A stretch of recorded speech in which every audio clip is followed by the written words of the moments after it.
भारतातील पहिले देशी गोवंशावर आधारित खिलार ॲप वसुबारस 2024 या शुभमुहूर्तापासून सगळ्यांसाठी उपलब्ध झालेले आहे. अँड्रॉइड व आयफोन या दोन्ही फोनमध्ये खिलार ॲप डाउनलोड करू शकता.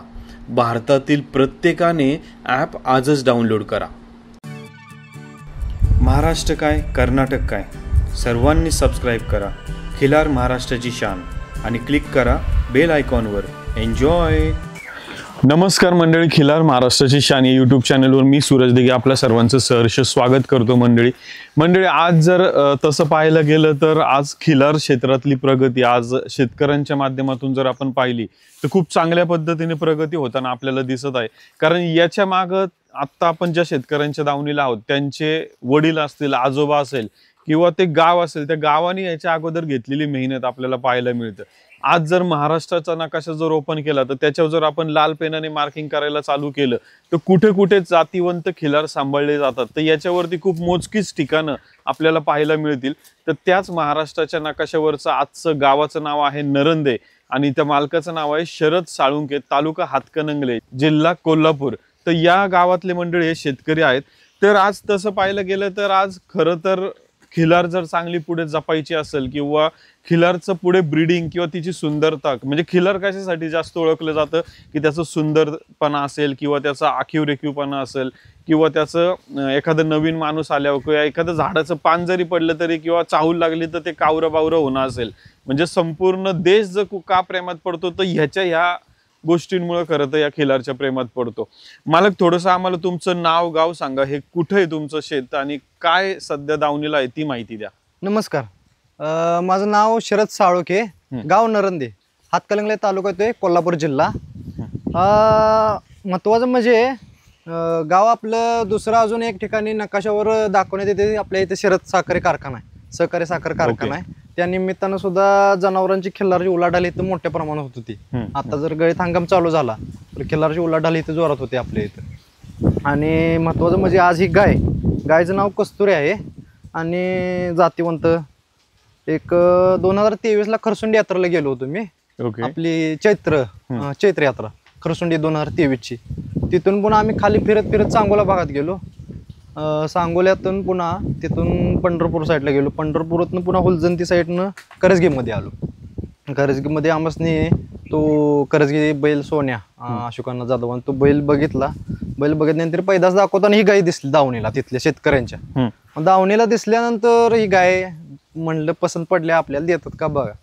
2-3 वेळा त्यांच्या दावणीला पण कालवड झाली होती त्या बैलाची, नाही म्हणले. नंतर आम्ही असं 2-3 महिने सतत कंटिन्यू त्यांच्या संपर्कात होतो. त्यानंतर एक 2-3 महिन्यांनी त्यांनी कन्सिव्ह झाले की बाबा गाय तुम्हाला देतो म्हणून. त्यानंतर आपण जाऊन गाय आणली.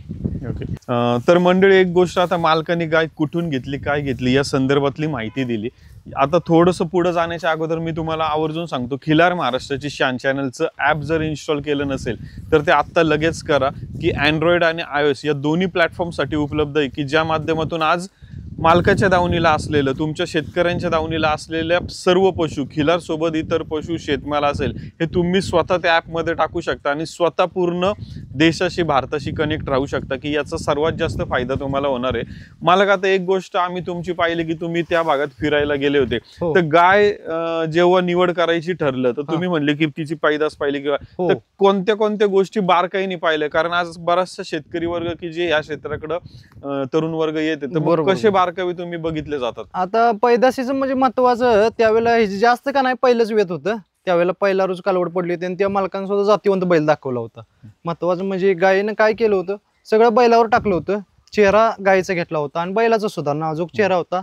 शिंग बारीक, नाकाची नळी, गळा आपण म्हणतोय तसं कमी, कान बारीक, नाकाने बारीक शिंग, छाती, फाउंडेशन, मागचे चौक पेटी, बारीक शिपूट, बेंबट कमी आणि कात आणि कलर बारीक होता. सगळं जे पाहिजे ते होतं खिल्लारमध्ये आपल्याला सगळं त्यावेळेला, म्हणून आपण चॉईस केली. आणि गायीचं कसं कुस बघितले त्यावेळेला की बैल बाबा ओळू जेव्हा ओळू दाखवल तसंच वासरू टाकते. असं जाणकार दोघा तिघांनी म्हणजे बरेच लोकांनी मी विचारलं मोबाईलमध्ये फोटो वगैरे आतून, हे अशी पैदास पडली, आपण गाई चॉईस करू का? बरेच लोकांनी, सगळ्यांनी जवळजवळ 100% लोकांसाठी गाई काही पण करून घ्यायला लागते. त्यावेळेला आम्ही निर्णयच केले की बाबा ही गाई घ्यायचीच. मग म्हणजे थोडक्यात हात दोनच पाठीमागं लागलो होतो त्यावेळेला मी, ही गाई मला पाहिजेच म्हणून.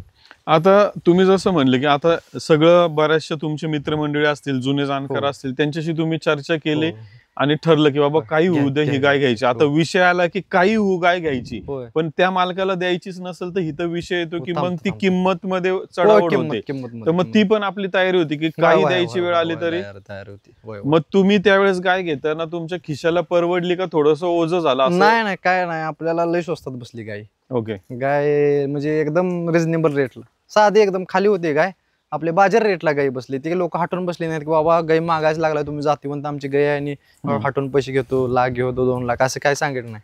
एक ठराविक रक्कम सांगितली, त्यावर आम्ही आणि आमच्या सोयीचे 2000 चढ देऊन गाय घेतली आपण त्यावेळेला. ओके. आता या गायीचं थोडंसं विचारायचं की या गायीचं आई आणि बाप असं काही माहिती आपल्याला? नाही त्यांची काही माहिती मिळाली नाही. त्या शेतकऱ्यांकडेच ही माहिती नव्हती, त्यांच्याकडे पण नव्हती. तिने पण गाय म्हणजे ही जी आई होती ती बाजारातून आणली होती, चडचण बाजारातून, आणि तिला झालेलं हे वासरू होतं. ओके. मग त्यावेळेला तिने पुढच्या पार्टीला विचारलं नाही की हिचा आई वडील कोण आहेत, त्यामुळे त्यांच्या दावणीची ही जी आई होती ती पण तिने दिली.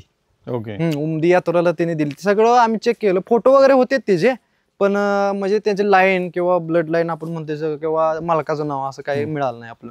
आपण माहिती काढायचा प्रयत्न केला. बरेच लोक अजून सुद्धा मला त्याचा फोटो कुठे जर बघितला तर विचारते त्याचा आई वडील कोण आहेत. लय लोक बरोबर आपण आणून उत्तरित राहतोय, कारण मलाच ते सापडलं नाही.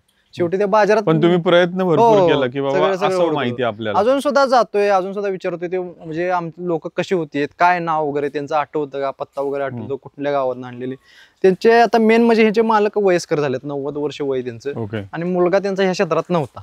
मग त्यामुळे आम्हाला ते पुढं म्हणजे ते सोर्सच गावला नाही हुडकायला, असं झालं. मंडळी, खरं तर आता मालकांना आपण बरीचशी म्हणजे मालकांकडून सुंदर माहिती मिळाली. खरं तर आपल्या या मालकांचा, शेतकऱ्याचा, प्रत्येकाचा हा प्रयत्न असतो की आपल्या म्हणजे आता कोणी याच्यात असा विचार करेल की कशाला काय गरज आहे या गायीचा आई आणि बाप कोण आहे ना, दिसायला हे चांगलं घ्या आणि पुढे जाऊ, हे असा विचार करून नाही चालत. थोडंसं याच्यासाठी आता ही गोष्ट प्रत्येकाला कशी पटती हे आपण नक्की नाही सांगू शकत, पण इथं एक उदाहरण द्यायला नक्कीच आवडेल की आपण जेव्हा आपल्या हिंदू धर्मामध्ये असेल किंवा आपण जेव्हा एखादं आपलं लग्न ठरण्याची वेळ येते घरामध्ये, तेव्हा ती पत्रिका पाहिली जाते किंवा ते कुळ किती जुळतात, किती गुण जुळतात, हे अशा बऱ्याचशा गोष्टी. हे काय फक्त म्हणजे काही जण मानतात पण काही जण मानत पण नाही ह्या गोष्टी, पण ह्या गोष्टी पाहणं खूप गरजेच्या असतात त्यावेळेस त्या गोष्टी, कारण पुढील भविष्य काळात काही ना काही अडचणी येत असतात.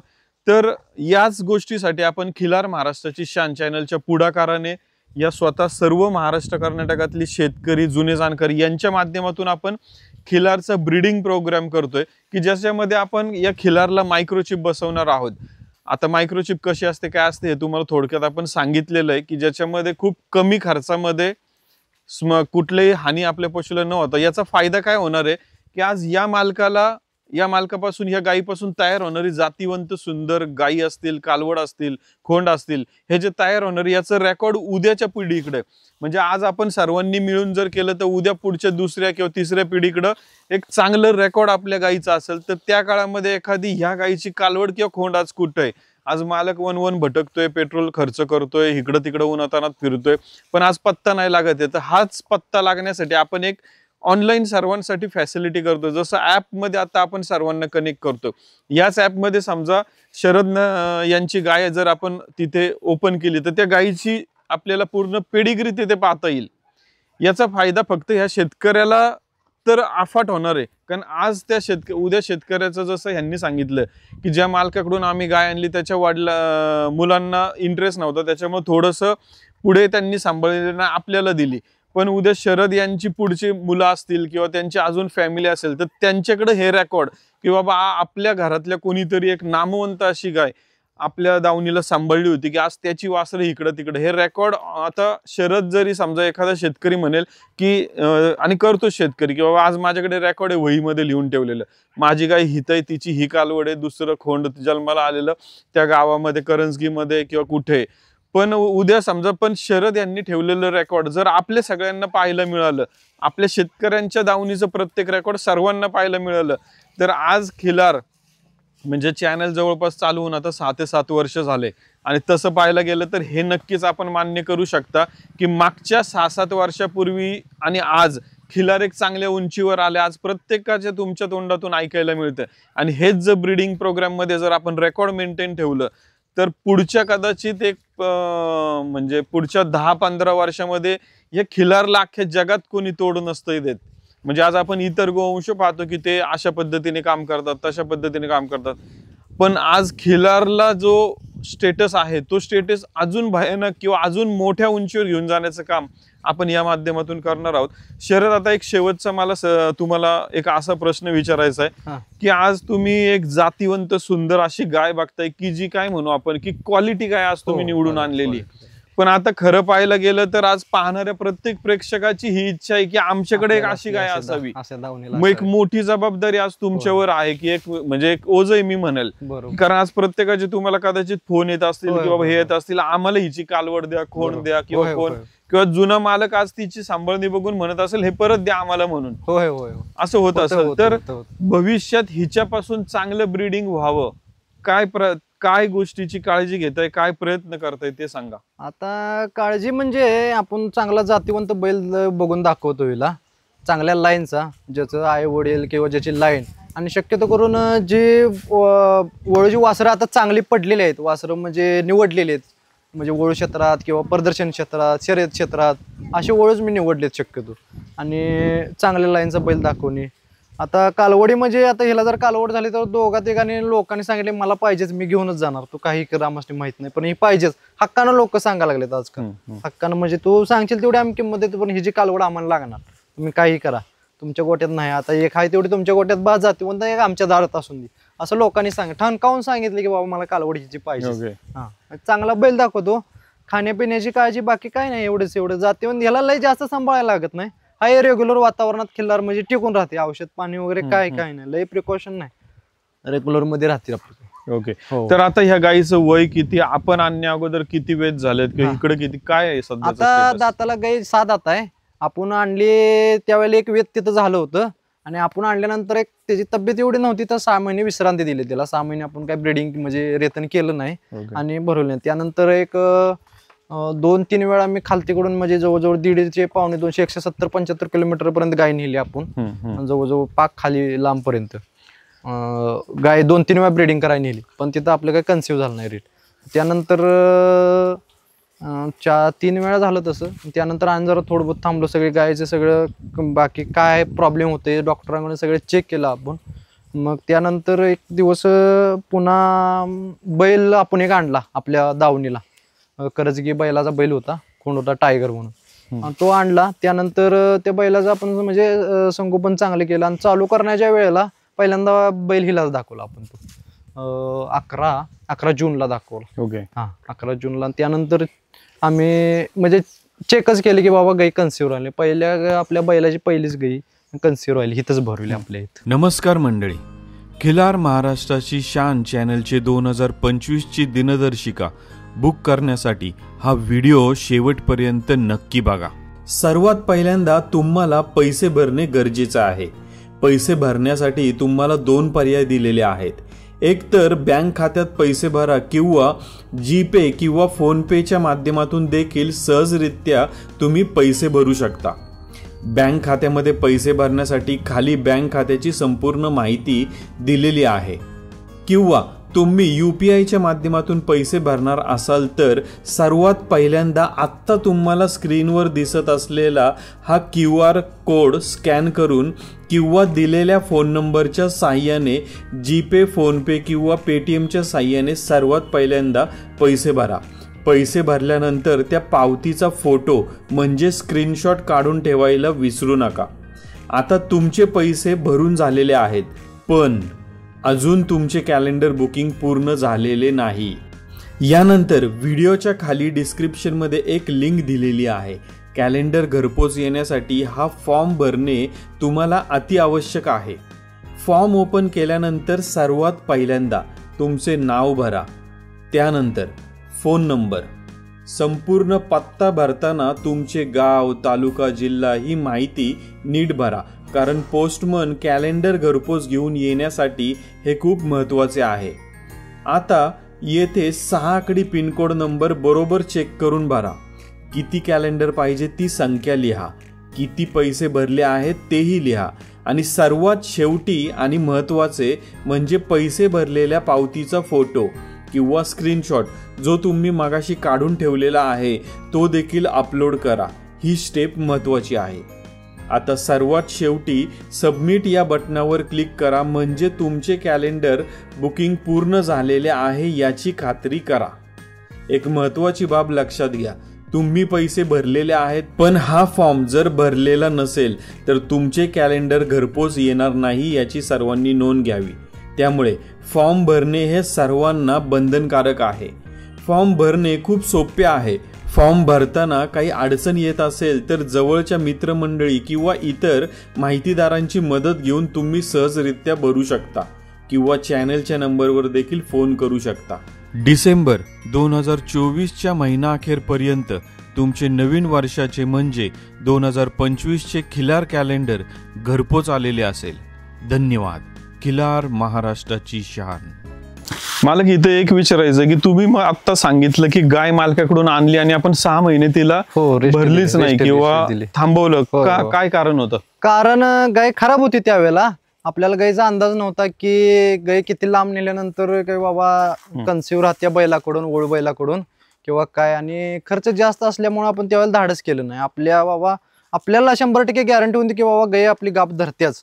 आता भरवल्यानंतर जास्त लांब नेल्या किंवा जास्त प्रवासानंतर तेव्हा आपण भरवा म्हणून 6 महिने शांत म्हणजे थांबवलीच, भरवली नाही 6 महिने. ओके. 6 महिने थांबवले आपण. तर मंडळी इथं आता अजून एक गोष्ट अशी पण आहे बरं का, की म्हणजे आता कदाचित मालकाने काही गोष्टी पाहिल्या ज्या आपल्याला कदाचित दिसणार नाही. गाय खराब होती मालकाने घेतली तेव्हा, पण मालकाला गायचं पुढचं भविष्य माहिती होतं किंवा अनुभव असतो प्रत्येकाकडे त्याचा. गाय तर सोन्यासारखी गाय, निवडक क्वालिटी गाय त्यांनी निवडून आणली होती म्हणून लगेच, नाही तर एखाद्याचं कसं असतं की आणली तर ती गाय खराब असू दे काही असू दे भरून मोकळं होऊ, कारण पैदाच घ्यायला चालू. पण मालकाने 6 महिने वाट बघितली मंडळी ह्या गोष्टीची. डॉक्टरशी पण त्याच्यावरती सजेशन घेतलं, मित्रांचं किंवा जुन्या जाणकारांचं सजेशन घेतलं. गायीची स्वतःची तयारी त्यावेळेस त्यांनी करून घेतली. गाय दिसायला तर सुंदर आहे पण गायीचं इंटरनल पण गोष्टी आपण म्हणजे आपण जर सगळाच योग जुळवून आणायचा असेल की गाय दिसायला पण क्वालिटीज दिसली पाहिजे आणि हॉनरी पायदास पण क्वालिटीज दिसली पाहिजे. बऱ्याचशा गायी अशा पण आहेत की दिसायला लय टॉपच्या आहेत पण वळू पण लय टॉपचं दाखवलंय पण हॉनरी पायदासच चांगली होत नाहीये. ह्याला कारण पण तेच आहे, तुम्ही स्वतः थोडंसं थांबणं गरजेचं आहे. त्या गायीला काय गरजेचं आहे सध्या त्यानुसार जे मालकांनी केलं, त्यामुळे आवर्जून आपल्या गायीकडून क्वालिटी दिसणारी तर पाहिजेलच. ती केव्हा दिसेल, जेव्हा तुम्ही भविष्यामध्ये गायीकडून चांगल्या पद्धतीने ब्रीडिंगचं वळू असेल किंवा ह्या बऱ्याचशा गोष्टी असतील किंवा तिला लागणाऱ्या गरजा असतील त्या आपण पूर्ण केल्या पाहिजे. आणि त्याच्यानंतर टॉपची पैदास घेण्यासाठी, क्वालिटी ब्रीडिंग करण्यासाठी वळू निवडले पाहिजे. तर हे मालकाकडून कळालं.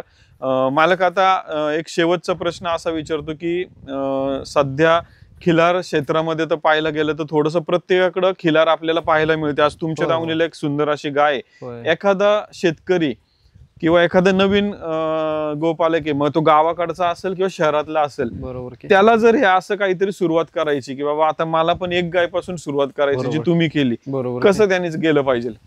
पहिल्यांदा तर आपल्याकडे चाऱ्याची व्यवस्था केली पाहिजे जनावरांच्या. गाय म्हणजे घ्यायच्या अगोदर तुम्ही 1 महिनाभर तर आपले शेत असून दे किंवा विकतची तुमची जर असली तर बाबा ती कशी बसेल आणि जर आपले शेत असले तर केली आहे का हे महत्वाचं. चारा नियोजन आणि निवारा 2 गोष्टी तर बघितल्या पाहिजे जनावरांच्या. किंवा पहिल्यांदा हेच 2 गोष्टी आणि त्यानंतर मग थोडक्यात अभ्यास केला पाहिजे बाबा आपल्याला कुठं उतरायचं आहे. जर कडक गाय, कोसा खिलार किंवा जास्त म्हणजे कसे सलगरे खान असे सांभाळू शकत असलं तर त्यानं त्या लेवलची जनावर म्हणजे बघावेत.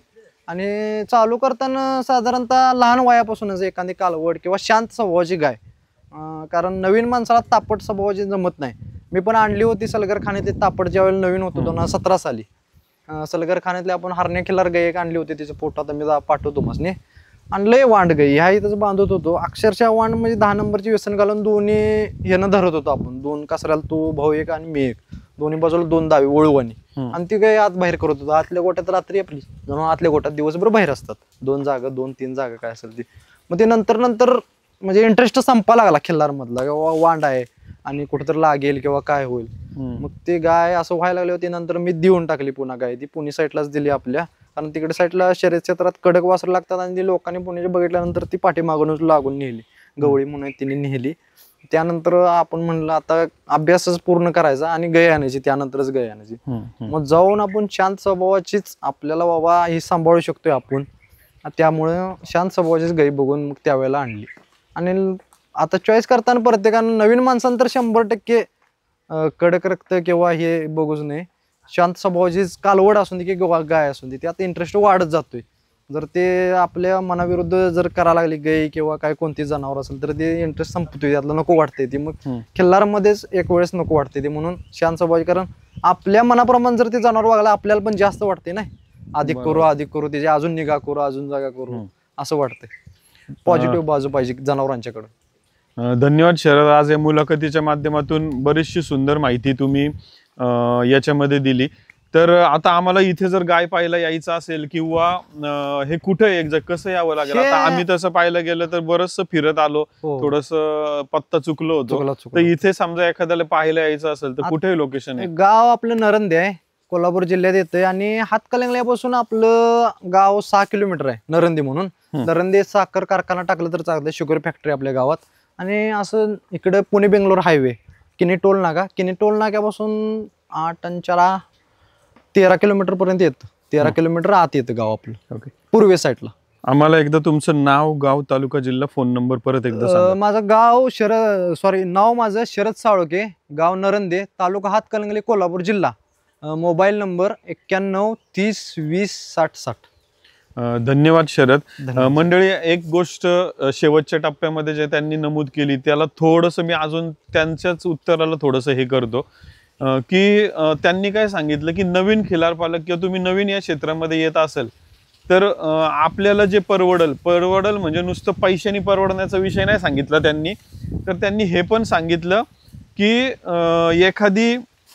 एखादी गाय तुम्ही निवडताय, ती गाय खिलार घ्यायची म्हणून मग ती आपण सलगरी आणली, ही आणली, ती आणली आणि ती गाय आपल्या इथे येऊन थांबाना, बुजाना, मालकाला जवळ येऊन करून देईना, तर त्याच्यामुळे आपला देखील मुडाप नक्कीच होऊ शकतोय. तर तो मुडाप जर झाला तर परत भविष्यात तुम्ही कधीच खिलार क्षेत्रामध्ये मंडळी येणार नाही. त्यामुळे आपल्या गोष्टीची, ह्या सगळ्या गोष्टीची काळजी जर आपल्याला घ्यायची असेल तर त्याच्यामुळे निवड करताना मालकांनी खूप साध्या सोप्या पद्धतीने सांगितलेलं आहे की कशी निवड करा. कारण उद्या कसं होतं की आपण एखादी गोष्ट करायला जातो ती मनासारखी नाही झाली तर तो जो झालेला मुडाप आहे तो परत कधी भरून नाही निघू शकत. मग तो पैशाच्या स्वरूपातला असेल किंवा निवड करण्याच्या स्वरूपातला असेल किंवा कोणताही असेल. तर अशा प्रकारची माहिती आज या मुलाखतीच्या माध्यमातून आपण घेतली. आणि खिलार महाराष्ट्राची शान चॅनल जो आहे तो लाईक, शेअर, सबस्क्राईब करायला विसरू नका. खिलार ॲप इन्स्टॉल करा आणि जास्तीत जास्त माहिती लोकांपर्यंत शेअर करा. कारण उद्याच्या भविष्य काळातलं, उद्या पुढचं फ्युचर जे आपलं आहे ते सध्या आपल्या समोर आहे की पुढच्या 3 ते 4 वर्षामध्ये एक जबरदस्त असे दिवस आपल्या शेतकऱ्यांचे खिलारचे असतील. धन्यवाद मंडळी. खिल्लार महाराष्ट्राची शान, खिल्लार महाराष्ट्राची शान.